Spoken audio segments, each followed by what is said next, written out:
বিসমিল্লাহির রহমানির রহিম। আসসালামু আলাইকুম ওয়া রাহমাতুল্লাহ। প্রিয় শিক্ষার্থীরা, আজকে আমি তোমাদের সঙ্গে কথা বলবো অষ্টম শ্রেণীর 11 অধ্যায় নিয়ে। 8 মানে 8 ভালো হওয়ার পাঠ। দেরি না করে এখন শুরু করে দেই, আমরা এক্ষুনি শুরু করে দেই একাদশ অধ্যায় বা যাকে বলা 11 অধ্যায়। ঠিক আছে, অষ্টম শ্রেণী। আমার অঙ্গীকার, শিক্ষা হোক সবার। আমার কোনো আপত্তি নেই, তোরা ভালো করে ভিডিওটা দেখবেন এবং শিক্ষা যেন সবার হয়, আমি এই আশা রেখে তোমার এক্ষুনি ভিডিও দেওয়া শুরু করে দিলাম। সুন্দরভাবে দেখতে হবে। এখানে বলা আছে, আমি একটা পুরাতন বই পেয়েছি, এখান থেকে তোমাদের দেখাই। এই যে 11 অধ্যায় 9 নম্বর অঙ্কটা আমি শুরু করে দিলাম। হ্যাঁ, এই যে এখানে 25 জন শিক্ষার্থীর বার্ষিক পরীক্ষার প্রাপ্ত নম্বর নিচে দেওয়া হলো এই যে সংখ্যাগুলো। হ্যাঁ, ক্লিয়ার? প্রাপ্ত নম্বরের সরাসরি গড় নির্ণয় করো। শ্রেণীতে 5 নিয়ে গণসংখ্যা নিবেশন সারণী তৈরি করে এবং সারণী থেকে গড় নির্ণয় করো। ক্লিয়ার? সরাসরিভাবে প্রাপ্ত গড়ের সাথে খ থেকে প্রাপ্ত গড়ের পার্থক্য দেখাও। এই যে আমার তথ্যপত্র যদি তুমি একবার ভালো করে বুঝতে পারো, তোমার মনে হয় না জীবনে আর তথ্যপত্র নিয়ে জীবনের সমস্যা হবে। আচ্ছা, এইবার ক বলছে আমার সংখ্যা লেখা যোগ করতে হবে। লেখো প্রাপ্ত নম্বরগুলোর প্রাপ্ত নম্বরগুলোর যোগফল। ঠিক আছে, প্রাপ্ত নম্বরগুলোর যোগফল। আচ্ছা, যেটা আমরা লিখি এই যে 72 যোগ, ঠিক আছে, 85 যোগ, তারপর 78 যোগ, তারপর হলো তোমার 84 যোগ, তারপর 78 যোগ, ঠিক আছে, 75 যোগ, 69 যোগ, 67, ঠিক আছে, যোগ, তারপর হলো 88 যোগ, তারপর হলো 80 যোগ, 74 যোগ, 77 যোগ, 79 যোগ, 69 যোগ, 74 যোগ, 73 যোগ, 83 যোগ, 65 যোগ, 75 যোগ, 69 যোগ, 63 যোগ, 75 যোগ, 86 যোগ, 66 যোগ, 71 সমান হলো আমার 1875। এর যোগফলটা তোমরা ভালো করে দেখবা। যদি না পারো অঙ্কের যোগ, অঙ্ক বলবে যে আমার বড় ধরনের হয়েছে রোগ, অতএব তুমি একটা যোগটা ভালো করে দেখবেন। শিক্ষার্থীর সংখ্যা কত পাবে? এবার দেখেন, শিক্ষার্থীর সংখ্যা হলো, দেখো শিক্ষার্থীর সংখ্যা হলো আমার 25 জন বলা ছিল এখানে। ক্লিয়ার? আমরা একটু ভালো করে বোঝার চেষ্টা করবো যাতে যেন সুন্দর করে বুঝতে পারি। এটাই হলো কথা। শিক্ষার্থীর সংখ্যা হলো 25 জন। আচ্ছা, অতএব গড় সমান হলো কত? 1875। হ্যাঁ, 1875। এই যে 1875 নিচে হলো তোমার 25। এখন ভাগ করলে আমার আসে কত? 75। এইটা যদি কাটাকাটি করো তাহলে তোমার 75 চলে আসবে। আচ্ছা, এটা অলরেডি প্রথমটা চলে গেল যে প্রাপ্ত নম্বর সরাসরি গড় নির্ণয় করতে বলছে। সরাসরি গড় নির্ণয়ের আমার কাজ শেষে গেলে শ্রেণীব্যাপ্তি 5 নিয়ে গণসংখ্যা নিবেশন সারণী তৈরি করে এবং সারণী থেকে গড় নির্ণয় করো। আচ্ছা, এই গড়ের কথা বারবার চলে আসতেছে। এবার আসেন খ। সেই হলো এর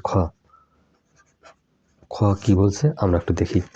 যে উপাত্তগুলো সর্বনিম্ন সংখ্যা আমরা পেয়ে গেছি, সেটা এখন বাস্তবে প্রমাণ করে দেই। দেখো, উপাত্তগুলো সর্বনিম্ন সংখ্যা হলো 63 এবং সর্বোচ্চ সংখ্যা হলো 88। সুতরাং 63 থেকে শুরু করে শ্রেণী ব্যক্তি 5 নিয়ে গণসংখ্যা নিবেশন সারণী তৈরি করা হলো।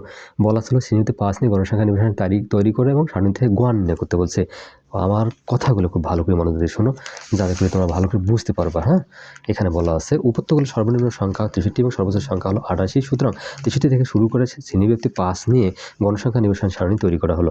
শ্রেণী ব্যক্তির টেলি গণসংখ্যার সর্বনিম্ন মান, যেটা হলো শ্রেণী ব্যবধান যাকে বলা হয়, এটা f1 x1। আমাদের গণসংখ্যাকে f1 ধরে কাজ করতে হয়, আর শ্রেণী ব্যবধানকে x1 ধরে কাজ করতে হয়।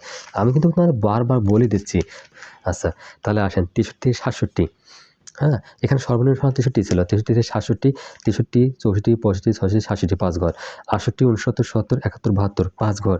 এই 5 ঘর ধরে আমার কাজ করতে বলছে। ঠিক আছে, আসেন তাহলে আমরা টেলিতে ব্যবহার করে নেই। প্রথমত টেলি ব্যবহার করো 72। দেখো 72 কোন ঘরে আছে? এই ঘরে আছে। খুব রোমান্টিকভাবে তুমি বুঝতে পারবা। আমার ক্লাস মানে হলো তোমার অবশ্যই লাগবে ভালো। তাহলে এই 72 মানে বলা আছে, যদি দেখো আমার অঙ্ক তোমার মাথায় সৃষ্টি করে ব্যাংক, এটা ডাল আর ভাতের মতো, যদি দেন মুখে যাবে তোমার পেটে। এই যে 72 অলরেডি দিয়ে দিচ্ছি। এবার 85, 85 খোঁজো তুমি এখন। সেই 85 কোথায় আছে? এই ঘরে হলো 85। কিন্তু অনেকেই টেরা বেঁকা গণে, সংখ্যা গণে, অনেক কষ্টের ব্যাপার হবে। তুমি আমার এই ভিডিওটা দেখার পর আজ থেকে আর তোমার তথ্যপদ্ধ সমস্যা হবে না।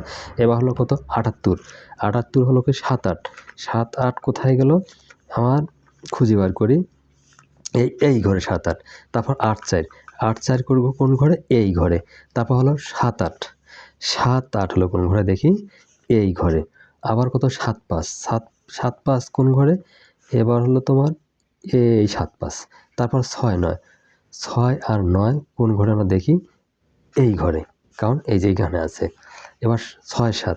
6-7 হলো এই ঘরে। এবার 8-8। 8-8 হলো এই ঘরে। তারপর 8-0। 8-0 হলো তোমার এই ঘরে। তারপর হলো তোমার হলো 7-8-4। 7-8-4 হলো আমার এই ঘরে। তারপর হলো 7-7। 7-7 হলো এই ঘরে। 7-9 হলো আমার হলো এবার এই 7-9 হলো এই ঘরে। তারপর 6-9। 6-9 হলো এই ঘরে। তারপর 7-4। 7 আর 4 হলো তোমার হলো এই ঘরে। এবার 7-3। 7-3 যখন হয়ে গেছে তখন তোমাকে এইভাবে দিতে হবে, এবং আমার এটা 5 চিহ্নকে বোঝানো হচ্ছে। এবার 8-3। 8-3 যখন আমরা দিতে যাব, 8-3কে আমরা যখন দিতে যাব তখন আমি দেবো এই ঘরে। তারপর 6-5। 6-5কে আমি যখন দিতে যাব তখন আমার এই ঘরে। 7-5 দিতে যাব তখন হবে আমার এই ঘরে। তারপর আসতে কত? 6-9। 6-9 যখন দিতে যাবো এই ঘরে। 6-3 দিতে যাবো যখন এই ঘরে। তারপর 7-5 দিতে যাবো তখন আমার হলো এই ঘর। তারপর হলো 8-6 যখন দিতে যাব তখন হলো তোমার হলো এই ঘর। তারপর হলো 6-6 যখন দিতে যাব তখন হবে সাধারণত তোমার হলো এই ঘর। আর 7-1 যখন দিতে যাব তখন হবে সাধারণত তোমার হলো এই ঘর। আচ্ছা, তাহলে তুমি এভাবেও দিতে পারো। আচ্ছা, তাহলে গণসংখ্যা এবার কত আসলো? তাহলে আমরা নিশ্চয় পেয়ে গেছি, আর ঝামেলা কিছু নাই। এই হলো তোমার 4, এই হলো তোমার 5, এই হলো তোমার হলো সেই হলো কাঙ্ক্ষিত 7, এই হলো তোমার 4, এই হলো তোমার হলো 4, এই হলো তোমার 1। একবারে ভিডিও বারবার তুমি দেখ। শ্রেণীর মধ্যমান আছে। আবার শ্রেণীর মধ্যমান হলো কত? এইটা এটা যোগ করলে, যোগ করার পরে আমার 2 দিয়ে যদি ভাগ দেই, তারপর তুমি ক্যালকুলেটরটা নিয়ে একবার বসবা, দেখবা যে 65, তারপর হলো ৭৪, তারপর হলো তোমার ৭৫। মানে এগুলো হলো ডাল আর ভাতের মতো। একটা যদি বুঝতে পারো তাহলে তোমার জীবন হয়ে যাবে মোটামুটি ধন্য। তাহলে 7-5 আমি প্রথমে বলছি, আমার অঙ্গীকার শিক্ষা হোক সবার। তুমি খালি ভিডিওটা খালি কোনো একবারে স্কিপ করবা না, মন দিয়ে দেখবা এবং বোঝার চেষ্টা করবা। অনেক সময় লেখা যদি বোঝা না যায়, তুমি লেখাটা আমি মুখের কথা তুমি শোনার চেষ্টা করবা। আমি তোমাকে একটাই বলবো, তুমি যখন ক্লাস টিচার কথা বলে তখন কি তোমাকে লিখে লিখে দেয়? তোমার কান দিয়ে তোমাকে শুনতে হয়।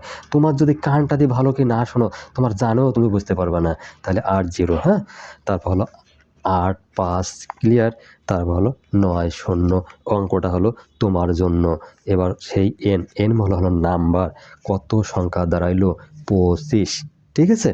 এবার সেই আমার গণসংখ্যা আর হলো তোমার মধ্যমান একখানে সে এখন গুণ হবে। এই 4-5 20, 0 হাতে হলো 1, 4-24, 25, 26। আচ্ছা, তাহলে এই 26 যখন দিলাম তাহলে 260 হয়ে গেল, ক্লিয়ার। তাহলে হলো 350, হ্যাঁ। তারপর হলো 525, তারপর হলো তোমার 320। মানে এভাবে গুণগুলো তোমাকে চটপট করতে হবে। 340, এই দেখো 5, 4-5 20, 0, ঠিক আছে। হাতে হলো 2, 4 32 আর 2 34। তুমি বলবা স্যার এত তাড়াতাড়ি দিতে পারতেছে, মানে এইগুলো তো তোমার নামতা। যদি তুমি না বোঝো নামতা, তোমার অঙ্কেই থাকবে না কোনো ক্ষমতা। তাহলে তোমার কি হলো? কোনো কিছু হলো? তুমি এই জন্য তুমি নামতাকে একবারে সেইভাবে বোঝার চেষ্টা করবা। তাহলে কত হলো? 1885। এবার আসে প্রাপ্ত নম্বরের গড়। যদি না পারো তুমি অঙ্কের গড়, অঙ্ক বলবে তুমি। আর এখন তুমি হয়ে গেলো তুমি আমার পর। তাহলে অঙ্কের গড়কে তুমি এভাবেই শিখবা। তাহলে F1 X1 এর সমষ্টি। আচ্ছা মাই ডিয়ার স্টুডেন্ট, আমার ভিডিও মানে তুমি যদি খালি একবার মনোযোগ দিয়ে শোনো বা মনোযোগ দিয়ে বুঝতে পারো, এখানে তুমি বুঝলেও আমাকে বলবা, না বুঝলেও তুমি আমাকে বলবা, আমি এই সাহসটা তোমাকে আমি দিলাম, ঠিক আছে? যদি তুমি বুঝতে পারো আমার অহংকার না, আমার একটু ভালো লাগবে। আর যদি তুমি না বুঝতে পারো তো আমি আবার তোমাকে বোঝার জন্য চেষ্টা করব ইনশাল্লাহ। আমি বোঝার জন্য আমি আপ্রাণ চেষ্টা করব, ঠিক আছে? এবং শেষে বলবো যে আমি মেয়াদ দিয়ে তোমাকে বোঝার জন্য, এটাই আমি বলবো। তাহলে 18, এখানে হলো 85, নিচে মোট গণসংখ্যা হলো তোমার হলো 25। এইটা সমান পাওয়া গেল কি, এই যে তোমার এইটা যদি ভাগ করি আমরা তাহলে 75.4। ভিডিওটি দেখবেন কয়েকবার, এইটা ঠিক আছে? তাহলে অলরেডি আমরা গড় বার করে তোমার দিয়ে ফেলছি। এই যে টেলি মানে তুমি কতটা বুঝবা তা আমি ভাষায় প্রকাশ করতে পারবো না, তুমি যদি একটু খালি মনোযোগ দিয়ে দেখো। এবার বলছে কি যে সরাসরি প্রাপ্ত নম্বরের গড়ের সাথে ক্ষয়ের প্রাপ্ত নম্বরের গড়ের পার্থক্য দেখাও। তাহলে হাইরের গড় এবার তুমি হইও না আমার পর, এবার তোমাকে সুন্দরভাবে আমি করে দেবো চটাচট টপ। আচ্ছা, এটা হলো গরুর গ। আচ্ছা, গণসংখ্যা নিবেশন সারণী তোমার হলো সারণী, মধ্য 9 শিখরে নি, সারণী থেকে প্রাপ্ত হ্যাঁ গড় নম্বর 9 হ্যাঁ গড় নম্বর হলো তোমার 75 হলো সেই হলো তোমার 4, ঠিক আছে? 75.4, ঠিক আছে? আর সরাসরি প্রাপ্ত গড় নম্বর, সরাসরি প্রাপ্ত গড় নম্বর হলো 75। অতএব দুইটি গড়ের পার্থক্য সমান হলো 75.4 বিয়োগ হলো 75, ঠিক আছে? এটা বিয়োগ কিন্তু মাথায় রাখবেন, তাহলে এখানে বিয়োগ করে আমার বললো 0.4। এইটাই সে হলো কাঙ্ক্ষিত আমার অ্যান্সার। মাই ডিয়ার স্টুডেন্ট, অথচ আমরা 9 নম্বরটাকে আমরা ফিনিশ করতে পারলাম।